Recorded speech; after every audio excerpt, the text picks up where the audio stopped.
U kolovozu 1943. sicilijanska kampanja doživjela je varljiv završetak. Saveznici su zauzeli otok, Mussolini je pao u Rimu, a činilo se da je Mesinski tjesnac zapečatio potpunu pobjedu. Ulazak u Mesinu 17. kolovoza ostavio je dojam da je potjera završena. Američke patrole stigle su u lučki grad baš kad su posljednji Nijemci već prešli u Kalabriju.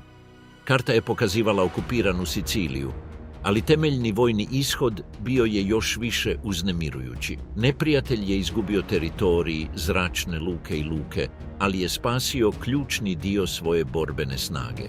Rat koji je trebao započeti na talijanskom poluotoku obilježilo je to uredno povlačenje. Njemačko povlačenje vodio je general Hans Valentin Hube, zapovjednik 14. oklopnog korpusa, a na moru ga je organizirao Gustav von Liebenstein, odgovoran za transport preko tjesnaca. Između 11. i 17. kolovoza Nijemci su evakuirali 39.569 vojnika rekviriranim transporterima, 9.065 vozila trajektima, 27 tenkova, 94 teška topa, 1100 tona streljiva i 970 tona goriva. Deseci tisuća talijanskih vojnika također su prešli tjesnac. Operacija je izvedena noću pod jakom protuzračnom vatrom, a mali brodovi prevozili su putnike između Mesine i Kalabrijske obale. Teglenice s ravnim dnom tvrtke Marine Verprahm mogle su putovati brzinom od oko 8 čvorova i prevoziti između 80 i 100 tona. U jednom putovanju mogle su prevoziti kamione, topništvo ili laka oklopna vozila na kopno. Među formacijama koje su pobjegle bila je i Panzer divizija Hermann Göring pod zapovjedništvom Paula Konrata, jedinica Luftwaffea s tenkovima, samohodnim topništvom i motoriziranim trupama. Izvršila je protunapad kod Gele 10. srpnja, napredujući iz Niscemija prema Piano Lupu, dok su Amerikanci još uvijek iskrcavali ljude i opremu na plaži. 15. Panzer grenadijerska divizija također je pobjegla, očvrsnula tuniskom kampanjom i potom se povukla u Trojnu, gdje je između 31. srpnja i 6. kolovoza branila visoki, suhi i neravni teren u planinama Nebrodi. Tamo su branitelji koristili padine, mine i unakrsnu vatru kako bi usporili američko pješaštvo oko autoceste 120. 29. Panzer grenadijerska divizija, obnovljena nakon uništenja svog prethodnika kod Staljingrada, također je uspjela prijeći tjesnac s časnicima, veteranima i dovoljno opreme za nastavak rata. Incident u Primosoleu otkrio je još jednu karakteristiku koja će se kasnije ponovno pojaviti u kontinentalnoj Italiji. Most preko rijeke Simeto, južno od Katanije, bio je napadan između 13. i 16. srpnja. Britanski padobranci pokušali su ga zauzeti kako bi otvorili put prema Kataniji, ali njemačka reakcija bila je brza. Elementi prve padobranske divizije borili su se usred maslinika, suhih korita i uskih staza, na terenu gdje je svaki most imao operativnu vrijednost. Scena je nagovijestila ono što će se mjesecima kasnije dogoditi kod Volturna, Garigliana i Rapida.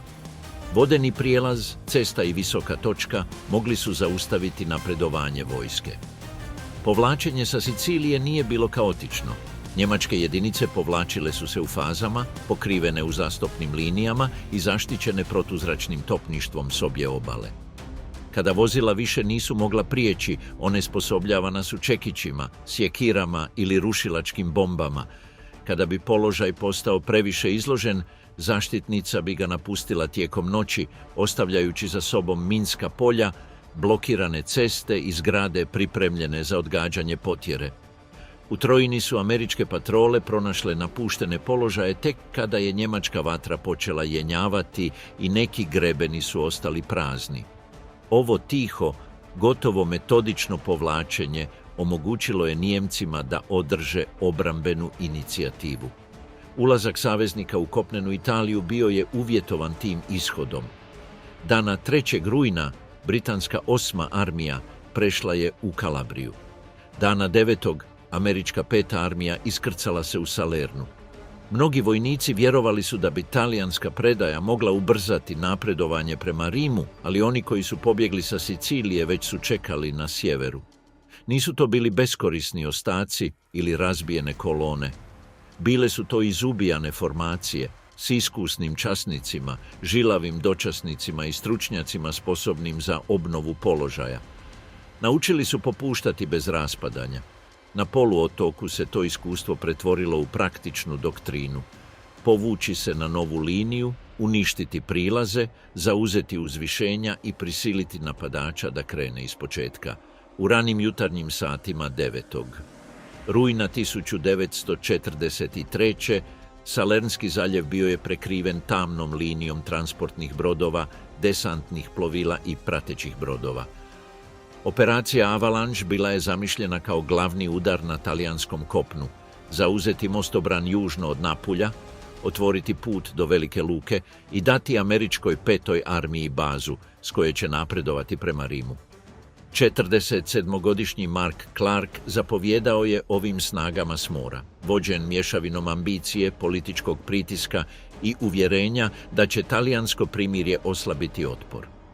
Na desantnim plovilima mnogi su vojnici znali da je Italija prethodne noći objavila predaju. Neki su očekivali da će ih pogoditi šljuka, drugi su s tihom nelagodom promatrali nisku obalu Paestuma jer su se brda iza plaža činila preblizu. Taktičko iznenađenje nije uspjelo gotovo od samog početka. U nekim sektorima Nijemci su već čekali. Razglas iz područja Paestuma čak je emitirao kratak poziv na predaju na engleskom jeziku. Tada je počela pucnjava. Prvi valovi Amerikanaca naišli su na otvorene plaže, ravna polja i kanale koji su se urezali u teren. Pijesak se miješao s dimom, slanom vodom i prašinom koju su podigli minobacački projektili. Ljudi iz 36. pješačke divizije SADA, mnogi iz Teksasa, iskrcali su se iz desantnih plovila s teškim ruksacima, puškama M1 Garand i opremom koja se natopila dok su prelazili posljednjih nekoliko metara. Iza njih vozila su sporo napuštala čamce, dok su inženjeri tražili sigurne prolaze kroz bodljikavu žicu, mine i rovove. Na sjeveru Britanci su napredovali prema Salernu, Vjetriju i Batipagliji, gdje su borbe ubrzo poprimile urbani i industrijski karakter. Batipaglija je imala željezničku stanicu, kamene zgrade i tvornicu duhana, koja je postala žestoko osporavana točka. Britanske trupe kretale su se između zidova, dvorišta i betonskih konstrukcija pod njemačkom vatrom s prozora, uglova i sporednih ulica. Njemački tenkovi su protunapadali uskim avenijama, pojavljujući se kroz prašinu i dim, pucajući iz neposredne blizine i prisiljavajući pješake da se skupe uz zidove vruće od eksplozija. Neke bi britanske jedinice ujutro zauzele zgradu i izgubile je prije mraka, ostavljajući ranjene u sobama prepunim razbijenih cigli i razasutih vreća duhana. Njemačka obrana isprva je bila usmjerena na 16. panzer diviziju, kojom je zapovjedao Rudolf Siskenius. Njene borbene skupine bile su opremljene Panzer 4, jurišnim topovima, protuoklopnim topovima kalibra 75 mm i mobilnim topništvom. Nisu trebali okupirati cijelu obalu. Bilo je dovoljno udariti na slabe točke između savezničkih sektora. Najranjivija točka bila je oko rijeka Sele i Calore, gdje je teren razdvajao Britance i Amerikance. Tamo su kopnene ceste omogućavale brze pokrete iz Ebolija i Batipaglije prema ravnici. Nijemci su uočili jaz, koncentrirali svoje oklopne snage i nastojali probiti mostobran prije nego što desantne snage mogu akumulirati dovoljno snage. Dana 13. rujna nastupila je kriza. Njemačka 10. armija pod zapovjedništvom Heinricha von Vietinghoffa pokrenula je koordinirani protunapad sa snagama koje je brzo okupio Albert Kesselring. Oklopna vozila i mehanizirano pješaštvo napredovali su prema savezničkom središtu, iskorištavajući koridore rijeke Sele. Na nekim mjestima njemački tenkovi su se opasno približili plažama i skladištima. Američka zapovjedna mjesta primala su oprečna izvješća, jedinice su se povlačile, ceste su bile odsječene, izolirane skupine i neprijateljsko topništvo je padalo u blizini područja za istovar. Plaža se održala zahvaljujući kombinaciji mornaričke topničke vatre, zračnih pojačanja i očajničke obrane malih jedinica. Razarači su se približavali obali na opasne udaljenosti kako bi pucali na njemačke tenkove, raskrižja i koncentracije pješaštva. Krstarice su koristile svoje topove od 152 mm s brutalnom preciznošću na prilaznim rutama. S mora svaki je plotun podizao oblake tamne zemlje iza plaže, gdje su njemački oklopni sustavi pokušavali napredovati. Saveznički promatrači ispravljali su vatru radijom, ponekad s improviziranih položaja, dok su granate zviždale pored njihovih linija uz duboku tutnjavu. Tijekom noći s 13. na 14. rujna američki padobranci stigli su kako bi pojačali perimetar. Desant je izvršen direktno preko mostobrana, vođeni brzo pripremljenim signalima.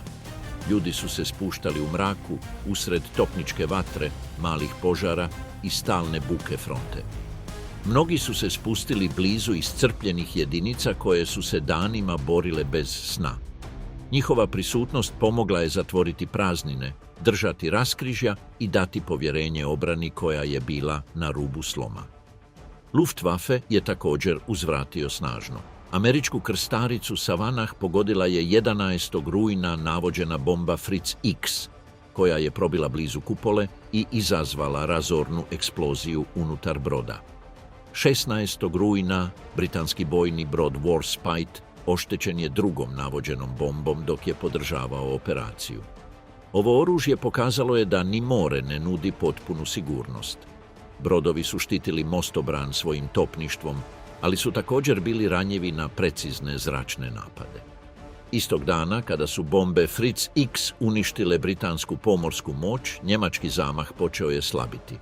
Napadačke jedinice patile su pod vatrom s mora i iz zraka, mostobran je nastavio primati pojačanja, a britanski napredak iz Kalabrije smanjivao je stratešku udaljenost prema sjeveru. Kesselring nije uspio potisnuti saveznike u more. 18. rujna Nijemci su se počeli povlačiti na nove položaje, ostavljajući za sobom rušenja, mine i prepreke duž kopnenih ruta. Salerno je ostavio upozorenje koje je teško opterećivalo cijelu talijansku kampanju. Operacija planirana kao čvrst ulazak na kopno gotovo je propala za manje od tjedan dana. Saveznici su držali plaže, zauzeli Napulj 1. listopada i otvorili vitalnu opskrbnu luku, ali iskustvo je ostalo urezano u vojnike koji su vidjeli njemačke tenkove kako napreduju s polja prema moru. Italija neće donijeti brzu pobjedu. Svaki napredak zahtijevao bi topništvo, inženjere, gorivo, hladne glave i ljude sposobne držati liniju kada se činilo da neprijatelj ima obalu u dometu topova. Nakon Napulja, talijanski rat počeo je mijenjati oblik.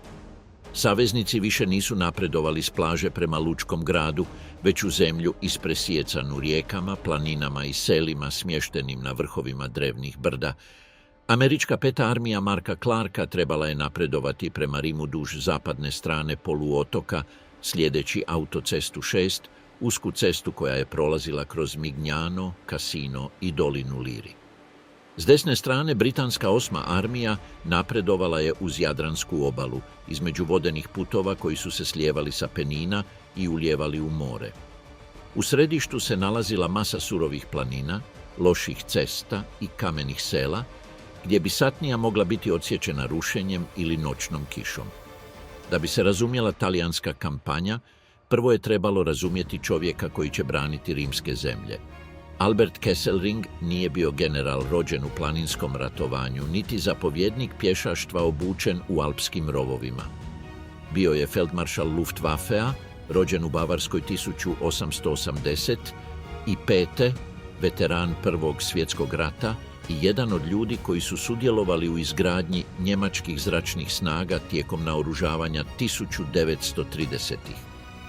Zapovjedao je velikim zračnim formacijama u Poljskoj, Francuskoj i Sredozemlju, a ipak je na kraju postao glavni arhitekt njemačke kopnene obrane u Italiji. Njegova prednost bila je u perspektivi. Kesselring je promatrao poluotok poput vojnika koji ne traži prostrane prostore za manevriranje, već mjesta za usporavanje, iscrpljivanje i kupnju vremena. Vidio je dugu, usku zemlju koju presjecaju Apenini i presjecaju rijeke koje teku prema dva mora. Vidio je malo cesta, gradove izgrađene na uzvisinama, ranjive mostove i doline u kojima bi saveznička kolona mogla satima biti zaglavljena. Razumio je da Italija omogućuje učinkovitu upotrebu sile. S manje divizija nego što bi bilo potrebno na otvorenoj ravnici, mogao je blokirati ključne prolaze, držati zapovjedne visine i svako povlačenje pretvoriti u novi obrambeni položaj. Volturno je bio prva veća demonstracija ove ideje prije zore 13. listopada 1943. Peta armija prešla je Volturno na širokoj fronti, od obalnog sektora Castel Volturna do prijelaza u unutrašnjosti blizu Capue i Triflisca. Kiša je nabujala rijeku i omekšala obale. Na ušću 4. bataljun Hampshire pukovnije, koji je 10. listopada zauzeo Castel Volturno kako bi osigurao točke prijelaza, ušao je u vodu tijekom noći s 12. na 13. listopada u jurišnim čamcima. Jedan se čamac prevrnuo u mraku, a 8 se ljudi utopilo prije nego što su stigli do sjeverne obale. Dalje u unutrašnjosti, američke trupe 34. divizije prešle su rijeku blizu Kajaca, a elementi 3. divizije učinili su to u području Triflisca, pod vatrom njemačke 3. oklopno-grenadijske divizije. Nijemci su čekali u rovovima, niskim kućama i položajima skrivenim mokrim grmljem.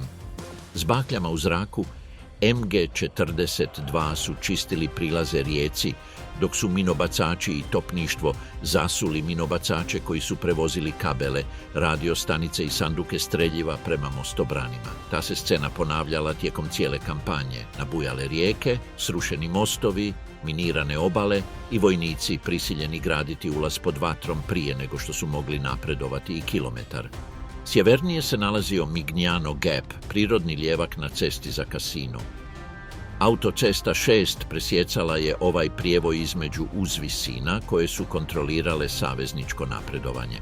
Montelungo, Monterotondo i Monte Samucro zatvarali su teren poput nazubljenih zidova. S tih položaja njemački su promatrači mogli uočiti kolone, koncentracije pješaštva i topničke položaje.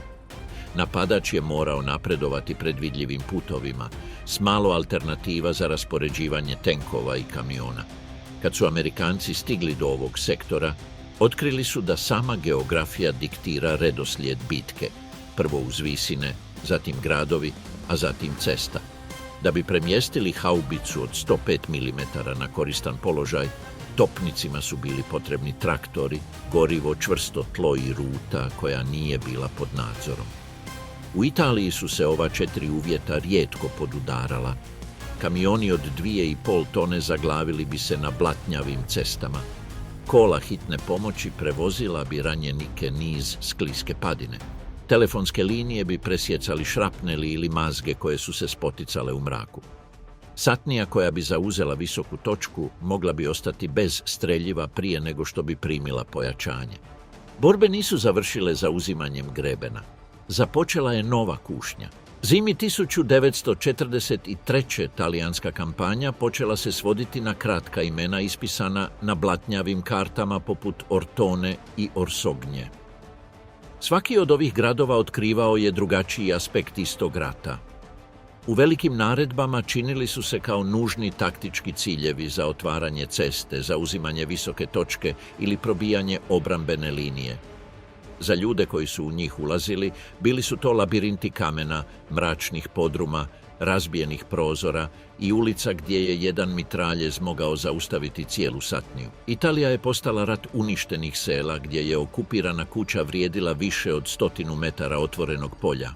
San Pietro Infine smjestio se na obroncima planine Samucro, sjeverno od Mignana i blizu autoceste 6, ceste koja vodi prema Cassinu i Rimu. između 8. i 17. prosinca 1943. Američka 36. pješačka divizija pod zapovjedništvom Freda L. Walkera napala je ovaj položaj pješaštvom, topništvom i tenkovima Sherman iz 753. tenkovske bojne. Selo je bilo zaštićeno uzvisinama, poljoprivrednim terasama i suhozidima koji su teren dijelili na male odjeljke. Oklopni napad 15. prosinca otkrio je nemilosrdnu prirodu terena. 16 Shermana i M10 razarača tenkova pokušalo je podržati pješaštvo koje je napredovalo prema selu. Probijali su se uskim stazama, kroz maslinike, rastresito kamenje i kratere. Mine su zaustavljale vozila na prilazima, njemačko topništvo pucalo je s niskih položaja, a tragovi su bili otkriveni na obronku brda gdje je svaki zavoj bio vidljiv. Samo su se 4 od 16 vozila uspjela vratiti. Pješaštvo je nastavilo uspon pognuto noseći puške M1, granate i remene s municijom. Mnogi ljudi su pali prije nego što su uopće vidjeli snajperistu kako puca na njih. Rezultat je bila gorka pobjeda. Divizija je pretrpjela otprilike 1200 žrtava s oko 400 poginulih ili nestalih i gotovo 800 ranjenih. Kada su se Nijemci povukli, San Pietro je sveden na zjapeće zidove, slomljene grede i sobe bez krova. Na Jadranskoj obali Ortona je prikazivala još jedan oblik istog pakla. Grad se uzdizao na terasi s pogledom na more i blokirao je autocestu 16 nakon prelaska rijeke Moro. Između 20. i 28. prosinca kanadska prva pješačka divizija borila se protiv padobranaca njemačke prve padobranske divizije, trupa pod vodstvom Richarda Heydricha, veterana s Krete, Rusije i Italije. Lojalna Edmontonska pukovnija i Seaforth Highlanders ušli su uz podršku tenkova iz pukovnije Tri rijeke. Uske ulice, debeli zidovi i gusto zbijene kuće onemogućavale su pogled dalje od ugla. Nijemci su dizali u zrak fasade, otvarali puškarnice i postavljali zamke u zamračenim sobama. Svaki napredak uz Corso Vittorio Emanuele mogao je biti prekinut MG-42 ili protutenkovskim topom skrivenim među ruševinama. Kanađani su odgovorili brutalnom i preciznom tehnikom. Kako bi izbjegli čišćenje ulica, inženjeri su probijali rupe u zidovima stranaka eksplozivom, gamon granatama ili improviziranim punjenjem. Pješaštvo je ulazilo kroz gornje katove, bacalo granate dolje i čistilo put stepenicu po stepenicu. Grupa je mogla prijeći kuhinju, probiti spavaću sobu i izaći u susjednu kuću bez da ikada kroči van. Muškarci su napredovali sa sten bacačima granata, Lee Enfield granatama i vrećama granata usred prašine, žbuke i prigušenih povika. U podrumima su ležali civili, ranjeni i iscrpljeni preživjeli vojnici. Slučaj Casa Berardi, jugozapadno od Ortone, nagovijestio je ovu okrutnost. Kapetan Paul Triquet iz Kraljevske 22. pukovnije predvodio je napad na utvrđeni položaj smješten među vinogradima, jarcima i otvorenim poljima. Napredovao je s malom skupinom i tenkovima ontarijske pukovnije pod jakom vatrom automatskog oružja i topništva. Nakon što je položaj zauzet, bio je izoliran od njemačkih protunapada. Triquet je držao kuću sa samo nekoliko ljudi i oštećenim oklopnim vozilima u blizini, usred dima, razbijenih zidova i razasutih leševa. Njegova obrana omogućila je da se položaj zadrži i utrla put kanadskom napredovanju na Ortonu. Orsogna, dalje u unutrašnjosti, bila je drugačija bitka. Manje urbana, više vezana za teren i blokadu ceste. Grad se nalazio na grebenu u Abruzzu, kontrolirajući putove prema Guardia Greleu i planinskoj unutrašnjosti. Novozelandska druga divizija pokušala ga je zauzeti nekoliko puta u prosincu. 7. prosinca, tijekom operacije Torso, napad je započeo u 14:30 sati uz topničku i tenkovsku podršku. Početno iznenađenje nije bilo dovoljno.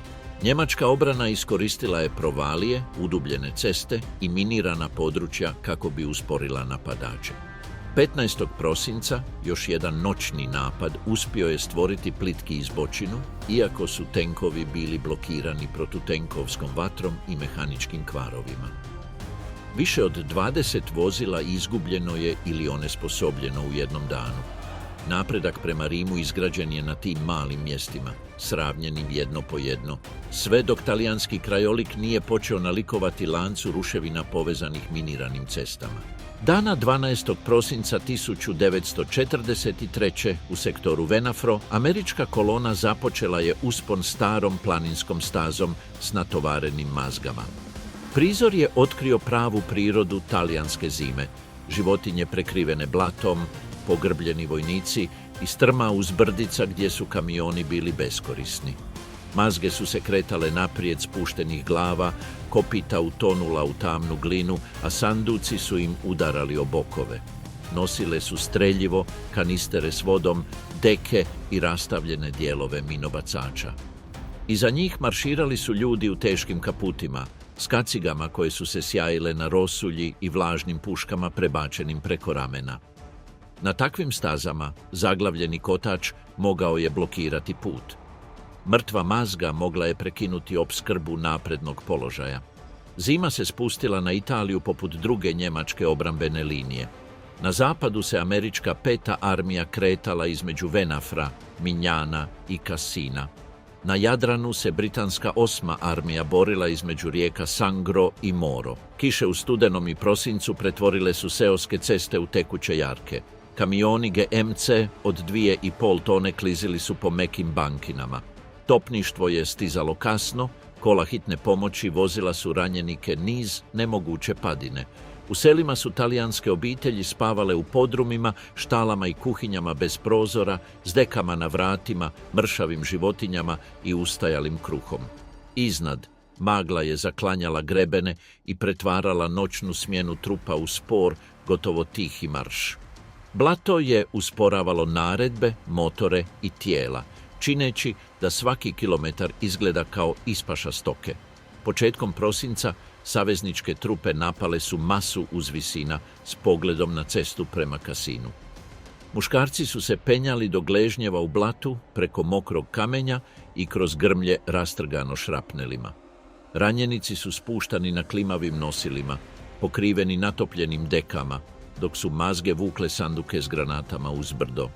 Svakodnevni život počeo je ovisiti o malim detaljima. Suha deka mogla je vrijediti više od tople obroke, par neoštećenih čarapa mogao je čovjeka održati u redu. Kanta goriva mogla je zagrijati kavu, sterilizirati vodu ili održavati poljski štednjak u pogonu. Čizme su danima ostajale mokre, koža se stvrdnjavala, šavovi su pucali, a stopala su se punila žuljevima. Na prednjim položajima neki su vojnici spavali u štalama bez stoke, usred vlažne slame i mirisa ustajalog dima. Drugi su kopali jame u zasićenoj zemlji gdje je voda izlazila s dna, pretvarajući sklonište u hladnu kadu. Bolest, iscrpljenost i rovovsko kretanje počeli su prazniti dijelove skloništa brzo kao njemačke granate. U Torinu di Sangro, na Jadranskoj obali, kretanje prvih crta bilo je vidljivo u strmim ulicama sela. Mazge su utovarivane na cesti, usred marširajućih vojnika, zaustavljenih vozila i talijanskih civila, koji su promatrali s otvorenih vrata. Selo, s kućama gusto zbijenim na obronku brda, služilo je kao tranzitna točka do položaja u blizini rijeke Sangro. Glavna ulica bila je ispunjena kacigama, pojasevima, sanducima i kratkim glasovima. Svaka je životinja pažljivo primala svoj teret, jer bi neuravnotežen svežanj mogao uzrokovati pad na blatnjavi put.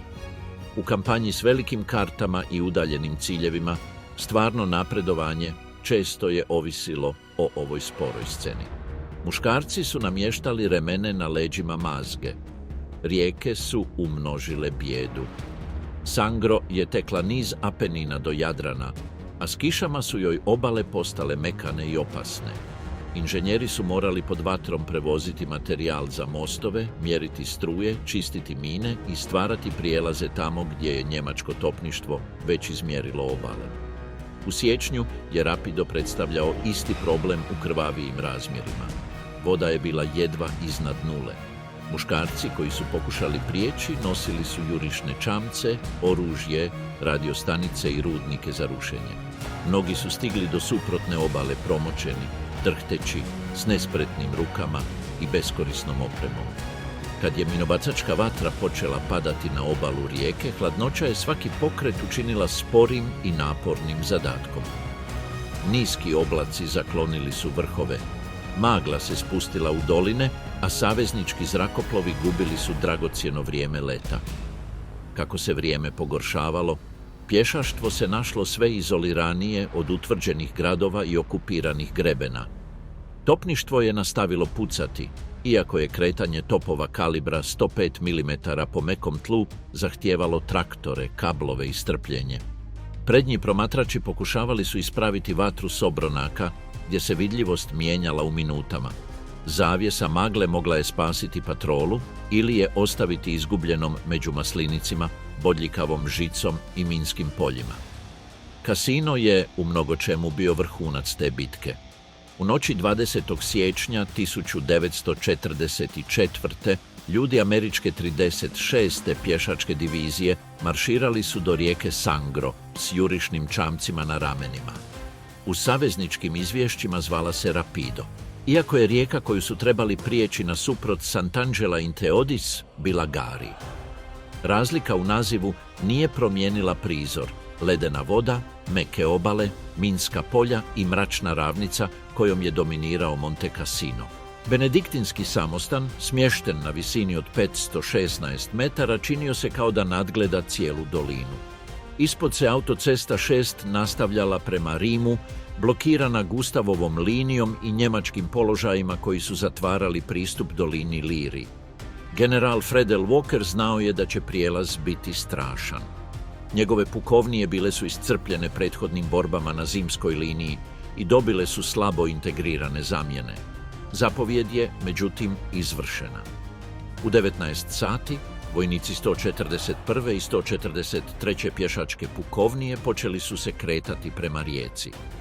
Prije nego što su stigli do vode, mnogi su se našli u minama, bodljikavoj žici i topničkoj vatri.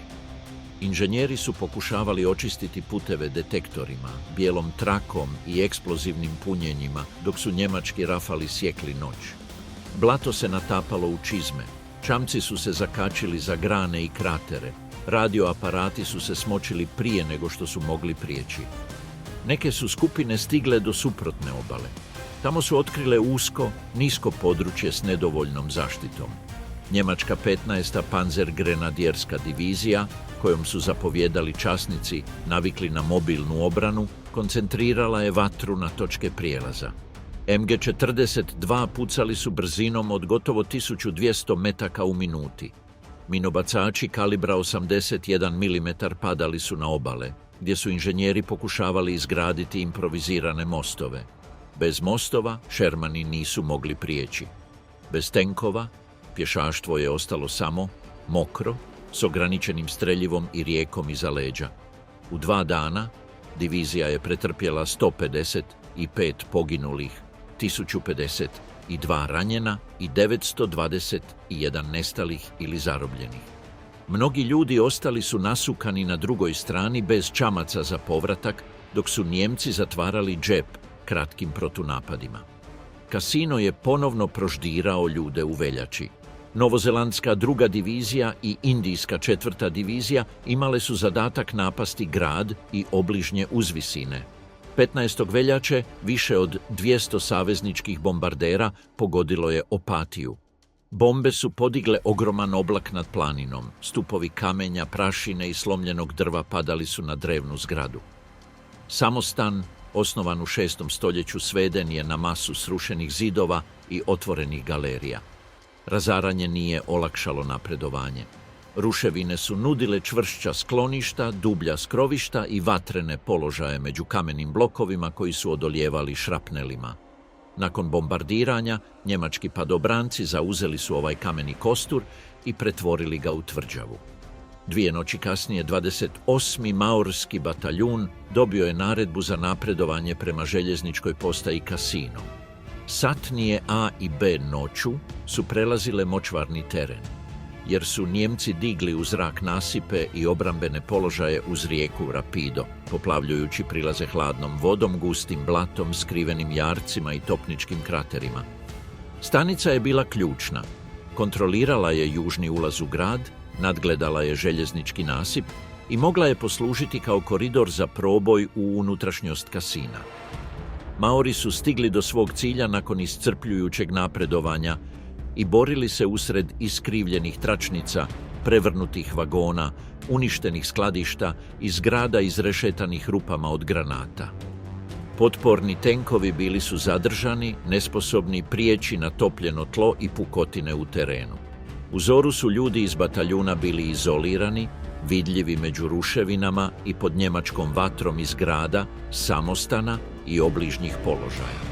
Zatim su uslijedili protunapadi, podržani oklopnim vozilima i samohodnim topovima. Od otprilike 200 ljudi uključenih u akciju, 128 je ubijeno, ranjeno ili zarobljeno. U ožujku se bitka preselila uz planinu.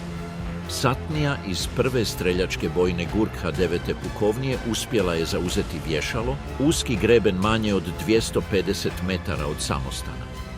Položaj je bio izoliran na planini, okružen njemačkom vatrom odozgo iz bokova. Gurke su se danima držale s oskudnom vodom, ograničenim streljivom i gotovo nemogućim evakuacijama. Patrole koje su pokušavale doći do njih penjale su se razbijenim stazama, preko rastresitog kamenja i leševa koji se nisu mogli ukloniti. Udaljenost do samostana bila je minimalna, no svaki metar bio je pokriven automatskim oružjem, granatama i neprijateljskim promatračima. Proboj se dogodio u svibnju, kada se napad proširio na cijelu frontu.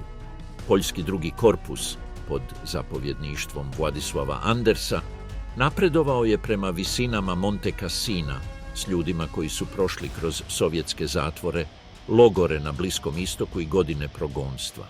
Napali su Phantom Ridge, farmu Albaneta i padine koje vode do Opatije. Teren je bio prepun mina, obrambenih špilja i stijena raspucanih mjesecima topničke vatre. Nosioci nosila penjali su se pod vatrom kako bi nosili ranjenike niz staze jedva dovoljno široke za 2 čovjeka. Dana 18. svibnja poljska patrola stigla je do ruševina i otkrila da su se Nijemci povukli tijekom noći. Poljska zastava podignuta je nad uništenim samostanom usred bijele prašine, spaljenih zidova i iscrpljene tišine. Kasino je ostao najpotpunija slika talijanskog pakla. Na jednom mjestu krvava rijeka, sravnjeni grad, utvrđena planina i samostan sveden na ruševine, sve se to slijevalo. Put do Rima bio je otvoren, iako je cijena bila ogromna. Vojnici koji su prolazili manje su se sjećali strateške vrijednosti nego fizičke težine terena. Vode garija, blata željezničke stanice, oštrog kamenja Vješala i posljednjeg uspona do mrtve Opatije. General Clark je očajnički želio probiti pakao koji je oslabio i potopio njegovo napredovanje. U 2 sata ujutro 22. siječnja 1944. prvi saveznički desantni brod dotaknuo je obalu između Anzija i Netuna. Noć je bila vlažna, more blago, a plaže su se činile previše mirnima za operaciju koja je imala za cilj probiti talijansku frontu. Manevar je bio osmišljen kako bi se udarilo iza Gustavove linije, ugrozila autocesta 6 i prisililo Nijemce na povlačenje iz Cassina. Američki 6. korpus, pod zapovjedništvom Johna P. Lucasa, iskrcao se s britanskim i američkim trupama na niskom dijelu obale Lacija, oko 50 km južno od Rima. U prvih 24 sata oko 36.000 ljudi i više od 3.000 vozila iskrcalo se na obalu. Početne žrtve bile su male. Nekoliko sati obala se činila otvorenom. Teren je bio varljiv. Iza plaža protezala su se isušena polja, ravni kanali, uzdignute ceste i bivše močvare isušene tijekom fašističkog režima. Na prvi pogled nudili su prostor za manevriranje, ali na svaku cestu se moglo pucati iz izolirane kuće. Svaki kanal usporavao je tenkove, a svaki prijelaz prisiljavao je kolone na zaustavljanje. Dalje na sjever bili su Cisterna, Campoleone i Aprilia, 3 točke koje su kontrolirale puteve do albanskih brda. Ove uzvisine, vidljive na horizontu kada je nebo bilo vedro, bile su pravi ključ iskrcavanja. Ako bi saveznici brzo stigli, mogli bi presjeći njemačku stražnju stranu. Ako bi kasnili, bili bi zarobljeni između mora i topničke linije. Lukas je odabrao konsolidaciju. Vidio je Salerno i bojao se oklopnog protunapada na krhki mostobran. Naredio je da se obori još topništva, nagomila streljivo, organiziraju skladišta i ojača perimetar prije nego što je krenuo naprijed u unutrašnjost. Njegovi ljudi kopali su rovove u vlažnoj zemlji, postavljali telefonske žice, označavali rute za kamione i postavljali protutenkovske topove na glavne prilaze. Ova razboritost kupila je Albertu Kesselringu vrijeme. U roku od nekoliko dana Nijemci su zatvorili prsten jedinicama poslanim sa sjevera, iz Rima i iz sektora blizu fronta Cassino. Mostobran, koji je u početku bio ofenzivna prijetnja, počeo je nalikovati džepu. Prvi veći udarac dogodio se kod Cisterne, u noći 30. siječnja. 1. i 3. bojna rendžera pod zapovjedništvom pukovnika Williama O. Darbija napredovale su prema gradu kako bi se infiltrirale iza njemačkih linija. Marširali su kroz jarke, vinograde i mračna polja s naredbom da uđu u cisternu prije zore. Vjerovali su da se kreću kroz slabo područje. U stvarnosti su se kretali u sektor gdje su Nijemci koncentrirali snage. U zoru rendžere je okružila pješadija, oklopna vozila i samohodni topovi. Ljudi su se borili iz niskih rovova, pucajući iz pušaka, bazuka i lakih mitraljeza na vozila koja su se pojavljivala iz magle. Od 767 rendžera angažiranih u glavnoj infiltraciji, samo se 6 vratilo na američke linije. Ostali su ubijeni, ranjeni ili zarobljeni. Darbijeva jedinica je razbijena kao jurišna snaga. Dok je cisterna propadala, Aprilija je postala obsesija. Vojnici su je zvali tvornica, jer se skup poljoprivrednih i industrijskih zgrada isticao na ravnici poput geometrijskog monolita s ravnim zidovima, otvorenim dvorištima i betonskim konstrukcijama. Britanci, Amerikanci i Nijemci borili su se tamo tjednima. Grad je mijenjao vlasnika usred dima, topničke vatre i kratkih pješačkih napada. Vod je mogao zauzeti zgradu, ušančiti se iza pokvarenih strojeva i izgubiti je satima kasnije pod minobacačkom vatrom. Okolna polja bila su toliko opustošena da su ranjenici morali puzati u jarke ili čekati do sumraka da budu evakuirani. Dana 16. veljače Nijemci su pokrenuli operaciju Fischfang. 14. armija Eberharda von Mackensena napala je duž fronte od oko 6 kilometara, s glavnim naporima s obje strane ceste Anzio-Albano. Namjera je bila probiti perimetar, napredovati prema Anziju i Netunu te uništiti mostobran uz more. Topnička baraža ciljala je savezničke položaje, ceste i skladišta. Zatim je napredovala njemačka pješadija, uz podršku oklopnih vozila i jurišnih topova. U nekim sektorima američke linije su popustile pod pritiskom. Vojnici koji su branili rovove vidjeli su figure kako se pojavljuju kroz dim. Čuli su povike na njemačkom i pucali su dok im se cijevi topova nisu zagrijale. Plašt je preživio zahvaljujući težini topništva i pomorske podrške. Saveznički brodovi granatirali su njemačke koncentracije, raskrižja i početne linije iz Tirenskog mora. Topništvo s kopna odgovorilo je gustim baražnim napadima, dok su lovci bombarderi napadali kad god su uvjeti dopuštali. Prostor je bio toliko ograničen da je gotovo sve bilo u dometu neprijateljske vatre. Bolnice, skladišta goriva i unutarnje ceste granatirane su u svako doba. Nijemci su koristili željezničke topove Krupp K5 kalibra 283 mm, saveznicima poznate kao Anzio Ani i Anzio Express. Njihove granate mogle su težiti preko 250 kg i padati s udaljenosti veće od 30 km, stvarajući ogromne kratere na cestama, plažama i mjestima za istovar. Operacija, namijenjena otvaranju Rima, ostala je u zastoju mjesecima. Lukas je razriješen zapovjedništva u veljači, a zamijenio ga je Lucian Truscott, agresivniji, odlučniji i strateški orijentirani zapovjednik. Proboj se konačno dogodio 23. svibnja, kada su saveznici napali prema cisterni i konačno probili perimetar. Grad je pao nakon žestokih borbi, sveden na ruševine, s njemačkim leševima na ulicama i pročeljima rastrganim topničkom vatrom. Rim je oslobođen 4. lipnja. Anzijevi ljudi ušli su u glavni grad nakon 4 mjeseca zatočeništva pod topovskom vatrom, blatom i šrapnelima. Prečac do Rima koštao je 1000 žrtava i naučio gorku lekciju. U Italiji čak i Smion manevar mogao je biti osujećen geografijom. Slava je trajala jedva 2 dana. 6. lipnja saveznici su se iskrcali u Normandiji. Od tog trenutka pozornost svijeta prebacila se na Francusku. Plaže La Manchea, normanski živice i marš na Pariz apsorbirali su ljude, brodove, avione, gorivo i naslove. Italija je nastavila gorjeti, iako je glavna naracija Zapadnog rata već bila usmjerena negdje drugdje. Za trupe ostavljene na poluotoku, Rim je bio kratki predah. Nijemci su se disciplinirano povukli na sjever, uništavajući mostove, blokirajući tunele i postavljajući mine po cestama. Kampanja je bjesnila između Toskane, Apenina i doline Pada. Strateška odluka brzo je utjecala na talijanski front. Tijekom ljeta 1944. 7 savezničkih divizija povučeno je za operaciju Dragoon, iskrcavanje u južnoj Francuskoj 15. kolovoza.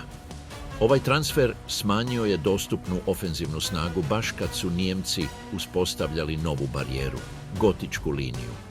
Ova se linija protezala preko sjevernih Apenina od Tirenskog mora do Jadrana, s bunkerima, minskim poljima i mitraljeskim gnijezdima iskopanim u uzvisinama.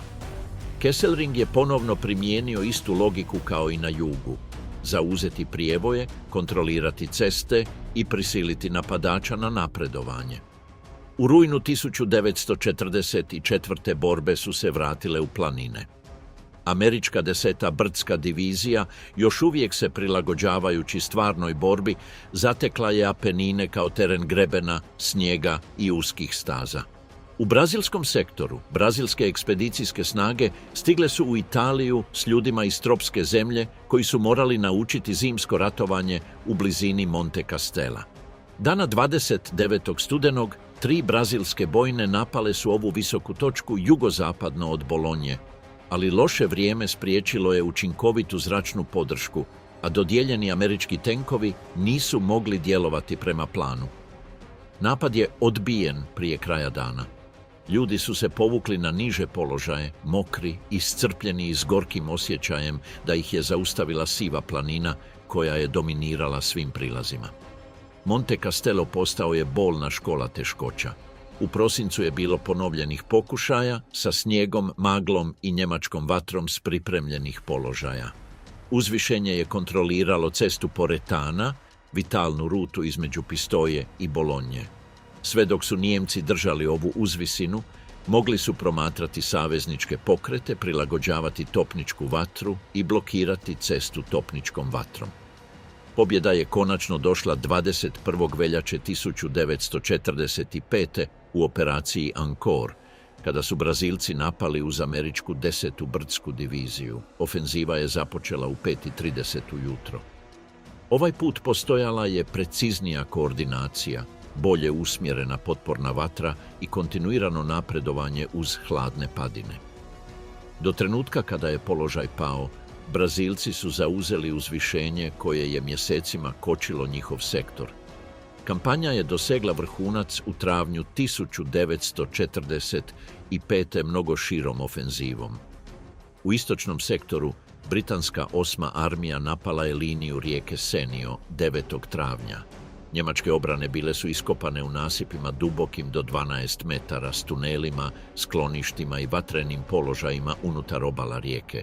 Savezničke pripreme kombinirale su zračno bombardiranje, topništvo i vozila s bacačima plamena.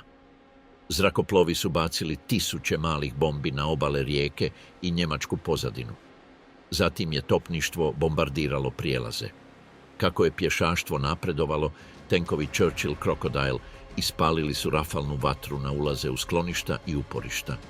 Njemačka linija počela se raspadati pod kombinacijom materijalnog pritiska i iscrpljenosti. Bologna je oslobođena 21. travnja 1945. Poljske, američke i talijanske trupe ušle su u razoreni grad. Zgrade su bile oštećene, a ulice prekrivene krhotinama od povlačenja. U roku od nekoliko dana njemačka obrana u sjevernoj Italiji se raspala. Kolone su pokušale prijeći rijeku Pad, napustiti vozila i pobjeći prema Alpama. Mnogi su ostali zarobljeni brzinom napredovanja, nestašicom goriva i savezničkim zračnim napadima. Predaja njemačkih snaga u Italiji potpisana je 29. travnja, a stupila je na snagu 2. svibnja. Rat na poluotoku završio je ranije nego u Njemačkoj. Nakon 20 mjeseci borbi od iskrcavanja 1943. Italija je ostala fronta koju je teško zapamtiti. Njena kampanja nije nudila ni jednu sliku koja bi je mogla sažeti. Sastojala se od plaža, rijeka, samostana, razorenih sela i bezimenih planina. Za veterane sjećanje je poprimilo drugi oblik. Trule čizme, natovarene mazge, napušteni gradovi, odsječene ceste i drugovi pokopani na grobljima na obroncima brda. Nakon Rima, svijet je gledao prema Normandiji. Muškarci koji su nastavili borbu na Apeninima vodili su tihi, dugi i strmi rat, gdje se činilo da svaka pobjeda dolazi prekasno, a svaki kilometar prema sjeveru ostavljao je nove mrtve pod talijanskom kišom.